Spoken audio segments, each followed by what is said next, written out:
Hi guys, I'm Netara Rai reporting for ET Now. This is an exclusive story that we broke on the channel.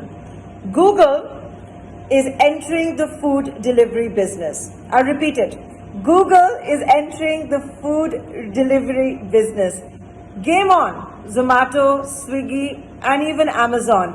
What Google is planning is on google.com, the search engine. All of you should be able to go and search for restaurants, search for food, whether it's by a dish, whether it's by a restaurant, whether it's even by a cuisine. So the search function that you actually see on Zomato, Swiggy, the aggregators, will obviously be there on the search engine.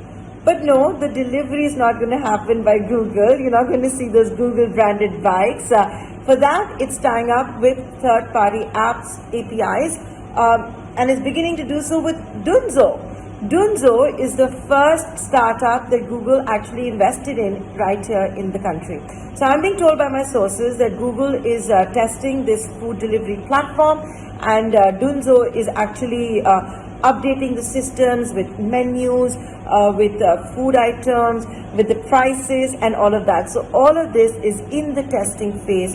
And just seeing how Google has performed in other geographies, I don't think Dunzo is going to have exclusivity when it comes to this arrangement. But what's very, very interesting is that you're clearly seeing now how Google wants to go and beyond the search engine and actually start having transactions. This is the big signal that one would get from this news item, this news break right here on ET Now.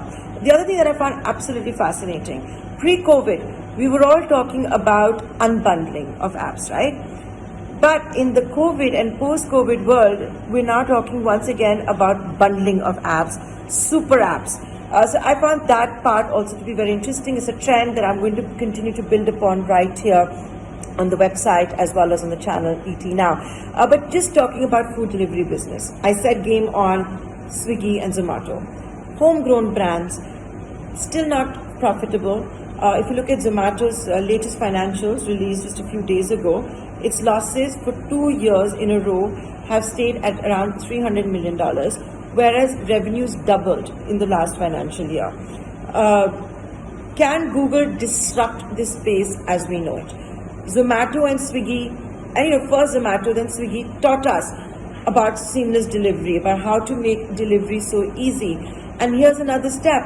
Why go to another app, etc.? You'll go to google.com, you'll carry out the searches, and you'll pay also on google.com. So like I said, it's a the full bundling again that is actually taking place over here. Google, with its might, with its money, with the data it already has, the access it already has, being the world's most popular search engine, can it completely disrupt the space? We still don't even know if Jio wants to enter this space. And I'll revisit a question I asked in my last story. What is it going to do for market dynamics if social media apps enter this space? Is there something for everybody? All I can say for now is watch this space. It's a story we're breaking right here on ET Now. And just because Google is also entering it, one doesn't have to assume about profitability, right? You had Uber Eats, which didn't work out. It was sold to Zomato. Food Panda didn't work out. Zomato and Swiggy are still not profitable. Amazon is, of course, going to be putting its might behind this as well. So it's Google now throwing its hat in the ring. So exciting days for the consumers and even for the restaurateurs for that matter. I think it's very well documented how the restaurants had fallen out with the aggregators. You had the whole log out controversy. They were very unhappy with the offers that were being given by Zomato and Swiggy. They were very unhappy with the commissions they had to pay.